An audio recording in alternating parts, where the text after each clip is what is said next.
Šiais metais pasėlių stebėjimą Lietuvoje pradėjome balandžio 11 dieną. Šiuo metu stebime tik žiemkenčius, tai yra žieminius kviečius ir žieminius rapsus. Vasarojusioje rajone ir Lietuvoje dar tik prasideda. Atliktas apskaitas ir jų metu gautus duomenis sukeliame į programą IKMIS, prie kurios prisijungę ūkininkai galėtų mūsų apskaitų metu aptiktas ligas ir kenkėjus matyti, taip pat pasižiūrėtų, ką mes rekomenduojame kovai su jais. Šiuo metu žieminiai kviečiai pirmą kartą yra patręšti amonio salietra.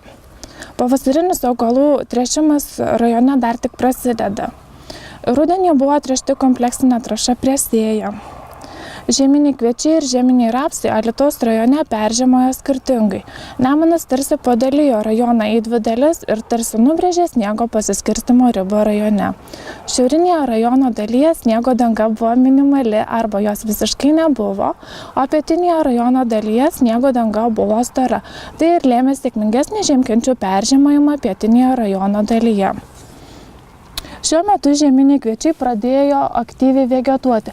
Pagal augimo skalę BBCH žieminiai kviečiai yra 29 augimo tarpsnyje, tai yra užbaigia krūmytis. Apskaitos metu buvo aptikta 20% augalų, kurie buvo pažeisti lapų septoriozės.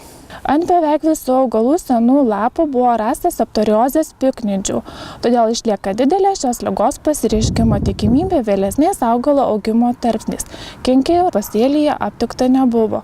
Nuodugnesnę žieminių kviečių apžiūrą atliksiu kabinete ir gautus duomenis sukelsiu į programą IKMIS, prie kurios prisijungę ūkininkai galės matyti šiandien apskaitos metu rastas ligas ir kenkėjus. Blogo žiemojimo priežastys yra dvi. Pirmoji priežastis, kad rudenį buvo užsitęsusios sausros, žemė buvo dirbti sudėtinga, tiesiog suvėlavo ta sėja ir augalai nespėjo pasiruošti žiemojimui, užsiauginti tų minimalių parametrų. O kita priežastis - be sniego dangos šaltis pustelės iki -25. Vasarį staigus temperatūrų šuolis aukštyn, augalai pradėjo vegetuoti, tada vėl šaltis ir tokie dideli temperatūrų pokyčiai ir lėmė tą nesėkmingą peržiemojimą. Lauko pakraščiuose ir parkalniukus pasėlių tankumas yra daug mažesnis. Lauko pakraščiuose iš viso pasėlių tankumas yra mažesnis negu minimalus pasėlių tankumas viename kvadratiniame metre. Ūkininkas ketina lauko pakraščius, kadangi rapsai nežiemojo, atsėti kitomis kultūromis. Šiuo metu augalai pagal BBCH skalę yra 51 augimo tarpsnyje. Butonai jau yra matomi. Butonai yra žali. Ant senų augalo lapų buvo pastebėta netikrosios miltligės pažeidimo. Fungicidinis purškimas nuo šios ligos yra nerekomenduojamas, nes fungicido efektyvumas nuo šios ligos yra neištirtas. Kol kas yra nepastebėta rapsų kenkėjų ant augalų.